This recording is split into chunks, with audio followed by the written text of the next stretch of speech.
My name is Benton Stokes. I'm a former fundamentalist, post-evangelical worship leader, and songwriter.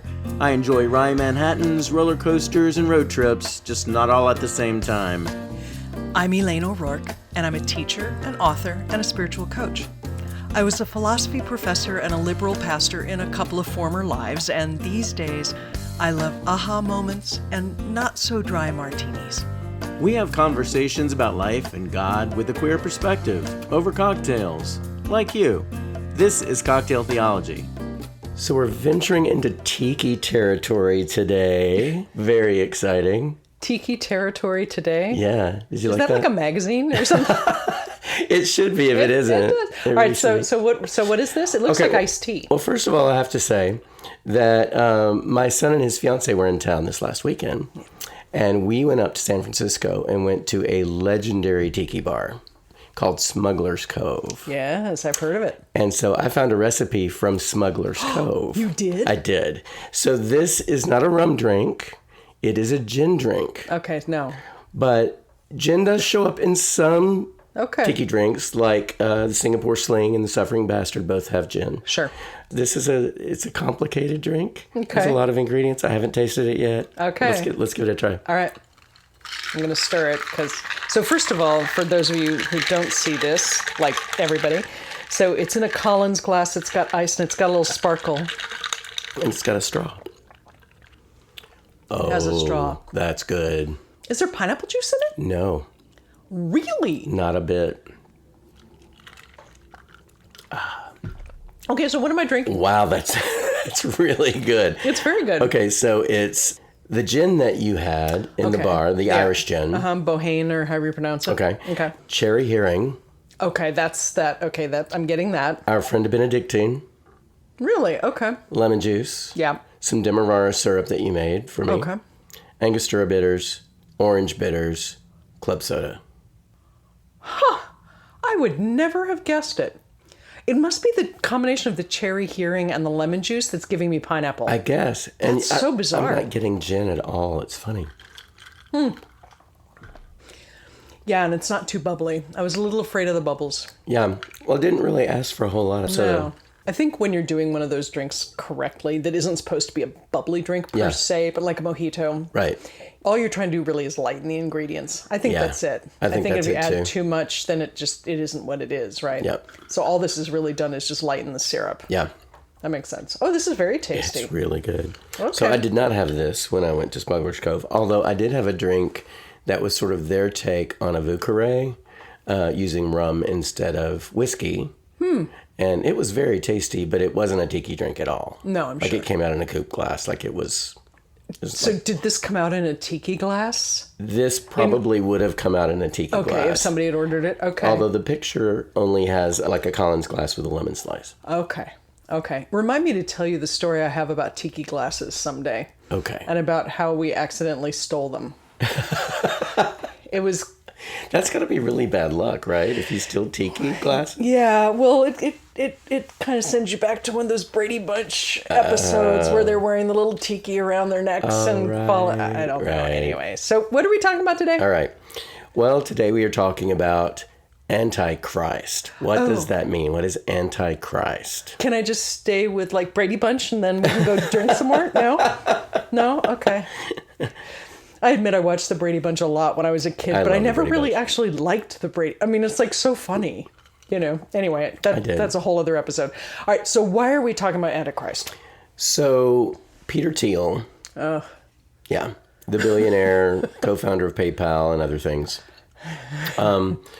has lately been on a tear about quote unquote the Antichrist. Okay. Yep. And he's been doing these lectures. Yes. These talks. On college campuses. He did one at Harvard, he did one at Oxford, but they're like not publicized, like they're, I don't know, right, invite only or whatever. Well, he's doing a 4-part lecture thing up in San Francisco. Yes, I see that. Yeah. He is talking from a position, ideology or whatever you want to call it, that he's referring to as quote unquote political theology. Right. It's sort of like he's trying to apply some pseudo religious apocalyptic template to what's going on in the world, politics and so we've talked about Satan and we've talked about Antichrist and we've talked about things that sometimes get labeled as Christian but are actually anti-Christian or Antichrist, right? Right. So using Antichrist more as an adjective. Yes.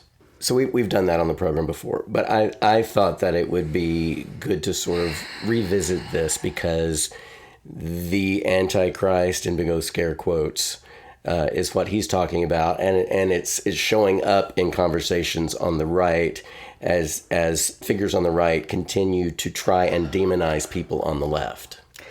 So Peter Thiel said that Greta, what's her name? Greta Thunberg, yeah, was Antichrist. Yes. Okay, so let's start with how he defines Antichrist, because he actually is fairly clear about this. Okay. So he defines Antichrist as anything leading to the one world government. Okay. Right. So basically he's taking that idea that crazy right wing, meaning far right wing. Yeah. The idea that there's this underground thing that is actually controlling the world. Yeah, right. Right? Okay, right. So he's starting from that position, and basically he's calling that Antichrist.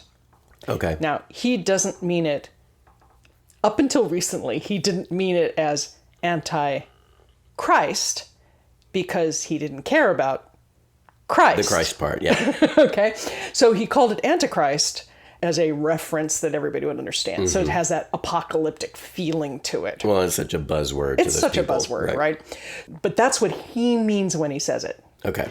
I've done a little bit of research on what he's been doing. Okay. And what's been interesting, of course, is that he has started applying these pseudo-Christian theological constructs to the way he already thinks. Okay. Right? And we've talked about the problem of this, right? Yeah, so many problems. I mean, it's always a problem when you decide to pull theological concepts in order to support what you're already saying. Yeah. Right?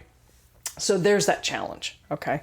And so when he's starting with that idea that there is a one world government apocalypse that is in process right now, that is to be called Antichrist because it is apocalyptic. Okay. Okay. Then anything that feeds into that would then be Antichrist. Then if you kind of throw a dash of like Christianity in there, like fairy dust, you kind of sprinkle it with Christianity, it becomes this kind of big thing. So I just wanted to kind of get that part out. No, thank you for that. Yeah, you're welcome. Yeah, he's quite a character. I mean, I don't know. I think one of the problems with becoming really, really, really wealthy is like, what else do you do? And because you're wealthy and powerful, people will listen to you. Yeah, I mean, so one of the things that he's been working on is becoming immortal in this body. Okay. How's that working out? Well, I guess we'll find out. I guess we'll find out. Like last year, I think it was last year, he appeared on Joe Rogan's podcast. Okay. And for those of you who don't know Joe Rogan, he's like right-wing, kind of highly thought of. He's kind of a showman-y sort of speaker, not shamany, but showman-y, right? Anyway, so he was on Rogan's podcast last year for over 3 hours, and he talked about everything: the JFK assassination, Jeffrey Epstein, not that those are related, although that would have been interesting, the possible existence of aliens, some of the differences between humans and chimps, like all of this is getting wrapped up into this idea. Okay. So anytime somebody's way of thinking about the world includes that many disparate topics that are almost impossible to put together and then throws them underneath what is Christ and what is Antichrist, there's probably a problem. Yeah. And I don't care which side you're on. I don't care whether you're a liberal and you do this, or you're a conservative or you do this, and whether you're a rich tech billionaire guy or whether you're a poor person on the street. I don't care which one it is. There's going to be some problems with that. Yeah. There's that. Oh, can I tell you my favorite part of these lectures? Oh, please. So the advertisement for the lectures in San Francisco, the series of 4, count from 4 lectures, is that they were off the record. Okay, that's my favorite part. Off the record. Sure. Anyway, so from there, So let's actually talk about Antichrist, Okay. whatever that means. Okay. So the word appears exactly 5 times in the New Testament, Okay. always in John or John-influenced writings. So 1 John, 2 John, that sort of thing. Okay. Okay, which tells you that it's got a Greek background. Okay, and that, as most Greek things do, it was probably a descriptor, an adjective, if you will, before it became a noun. Okay. Okay, so I just want to throw that out. Yeah. When you think of Antichrist, what comes to your mind? I'm sure it's not Greta Thunberg. It has never been Greta Thunberg, no. So growing up fundamentalist in a time when apocalyptic talk was very popular in those circles, the Antichrist was a figure that would come up sometimes. It was always intended to scare. It was always intended as a warning. And that, Jesus is coming. Look busy. I grew up with the idea that the Antichrist would be this singular charismatic figure that would woo Christians away from Christ. Okay. Would create at least the illusion of an idyllic society. Okay, that's where he gets the Greta part. Okay, go ahead. And it would all be built on lies. And that the Antichrist was essentially a puppet of Satan. Interesting. Okay. So Antichrist in the New Testament, where it appears, is linked with deception. Deception, yep. That's the phrasing. So it goes with deception. That's the idea of the Antichrist. Okay. You and I have talked before about how as things were written down in early Christianity after the destruction of the temple, as Rome was burning, as all those things, that this idea that the end of the world was coming became really big, Yes, right? yes. So Antichrist is right in that same Right there. path of stuff, right? Yes. Okay. Yeah, very end times, very apocalyptic. Right. And throughout modern history, the church has been convinced that various figures were the Antichrist. Of The course. church, like these fundamentalist sects, Right. convinced that, you need to watch so-and-so. And then they would give you all these reasons why they think this person is the Antichrist. Specific people. Yeah. Yeah, even specific people. Oh, that's interesting. Right. Yeah. Some people have called out, Barack Obama, Saddam Hussein. It's like the list of people. And really, it's like anybody with any charisma and any followers or any, anybody that is casting a vision that people might be enthralled by is a potential candidate. You know what I mean? The interesting thing is that we're not hearing Donald Trump's name mentioned as an Antichrist. Well, of course not. He's not casting an idyllic vision at all. No, he's not. But that's important, right? But on the right, they are convinced that he's trying to create a society that makes them the victors or makes them triumphant somehow over, like to put the left under their boot. But triumphalism and heaven on earth are not the same thing. Not the same thing, no. Right?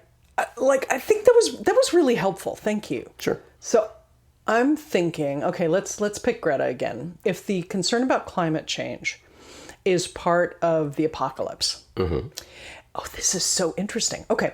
Yeah. So if climate change is part of the apocalypse, and what the Antichrist does is create a vision of Eden, right? Where everything is beautiful and simple and all those things. If that's the danger, right? If that's a dangerous vision, then triumphalism can't be Antichrist. Ah, yeah, I see. Right? Because if what you're aiming for, if your deep belief is that there is going to be this huge battle between us and them, whoever we are and whoever they are, and that's going to lead to the destruction of everything except us, and we will be triumphant, that is exactly the opposite of Eden. Yeah.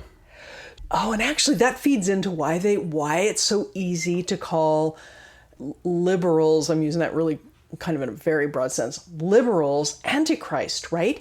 Because if what we're aiming for, I'm going to count myself as for a second, if what liberals are aiming for is equality, peace, justice, that's antithetical. That's antithetical to the triumphal mindset, right? Exactly. Interesting. I had not considered that. That's how you get there. Wow. So the mainline church for 100 years has thought of itself as being part of moving toward justice, following Jesus in Jesus's life as he was on the earth. And that would include things like equality, equity, care for the poor, yes, make things better, that kind of stuff. Like this image that what you're trying to do is to bring heaven to earth in a really, not actual heaven, but to make earth more like heaven. Yeah. Okay? Right. But if what you think is that there won't actually be heaven on earth until there is this massive destruction and Jesus comes back triumphant, then of course that's Antichrist. Wow. Yeah. Like, I never made that connection till just now. I never made that connection either. Okay, that's really useful, yeah. Okay. So basically, being good to your neighbor is Antichrist. Which helps explain the sin of empathy. Right. Huh. Okay, so this is actually kind of interesting. Because what we're doing right now is we're understanding there is this complete pitting of an idea of Jesus Christ that is used to shore up these ideas. Yeah. One of them is Jesus, Yeah. the guy, Right. who also was Son of God, Right. who suffered for everybody Yeah. by choice, Yeah. not as a punishment to everybody else, and not Right. because he was the only one who could. Right. And Jesus Christ, who is the guy who comes riding in on the horse, who's got a sword for a tongue, Right. etc., takes down everything. And Right. then the ones who have been following his way are the ones who wind up being exalted. Yeah. That's all about which Jesus do you follow. Which Jesus are you following? Right. I don't think I've ever made that connection before. I definitely have not. But that's it. That's what's going on. So Teal can say that everybody's concerned about climate change. Everyone who wants to feed the poor, any of those things, they are acting against this coming critical, important apocalypse that must happen. Yeah. And so somebody like Trump, who doesn't cast a vision of goodness. No, he doesn't. Not at all. But it's important that he doesn't. Because if you are on this side of the way of thinking about Christ, then the fact he doesn't makes him not suspect of doing this particular deception thing. Yeah. Yeah. That is so something. Wow. That's it, though. That's it. Holy cow. Well, no wonder people who have been steeped in this and have not thought it through in this way would feel so threatened Yeah. by welfare, Right. by environmentalism, Right. even by like that choosing getting back to the land. Yeah. Unless you're getting back to the land to prepare for the apocalypse. Yes. To prepare for, what's it called? Armageddon? Thank you, for Armageddon. Yeah. Yeah. Of course it would feel threatening. Right. Wow. Well, clearly I don't believe. I don't know why I feel like I need to say this. But that vision is like 20 pages out of the Bible. And literally none of the rest of it has this idea going. Yeah. And all of that was written When people thought the world really was like completely falling apart. Yes. Yes. That's interesting. Wow. So that's why Antichrist can be used in that way that just seems so gloppy, I guess, like attaching to everything. Yeah. And now, I mean, I told you kind of what my concept of Antichrist was. But now, Antichrist, I take it as just a literal Antichrist. So and Christ, in this context, for me, means Jesus, the life of Jesus. And Right. not just the way Jesus lived, but what Jesus taught, what happened at the end of his life. The suffering servant. All of those things Right. are Christ for me. Right. So to say Antichrist means anti all of that, which is what you're getting at. Right. Because actually what they're saying is all of those things are bad because Right. none of those things beckon Jesus to come back That's right. as the conquering hero. That's right. And in fact, if we are making things temporarily better, because everything's temporary, right? We are deceived because we're not trusting in Christ the Conqueror. Right. Which would also, if that's the way you see the world, that makes more sense for the support of Israel destroying everything. Yes. Because that leads you closer to Christ the Conqueror. Exactly. I would love, if our listeners have thought about this before or have heard a more explicit version of this, I would love to hear I would love to because hear I'm it just too. suddenly going, oh, now I get it. Now I understand why this has been so bizarre to me. Yeah. But now that I see it in this way, even if I'm wrong, it just makes some of the rhetoric makes so much more sense. It really, really does. Yeah, listeners, get in touch with us. Please. Cocktailtheology.com is where we are. Give us questions, things to talk about, ideas for cocktails. We love hearing from you, and we would love to hear your perspectives on Antichrist. What is that? What does that mean to you? And how are you hearing it talked about in your circles and in your church? Right. And particularly if you come from the side that sees Christ as the conquering, I don't mean this as facetiously as it's going to sound, but the Rambo warrior conquering hero. Yes. Particularly if you come from that, because that's not something I know anything about. No. I would love to hear from you. We would love to hear from you. Till next time, friends. Bye. Bye-bye. Funny how the view can change, how life just seems to rearrange itself. No matter what it was, I don't know how it goes, but look, moving on feels pretty good.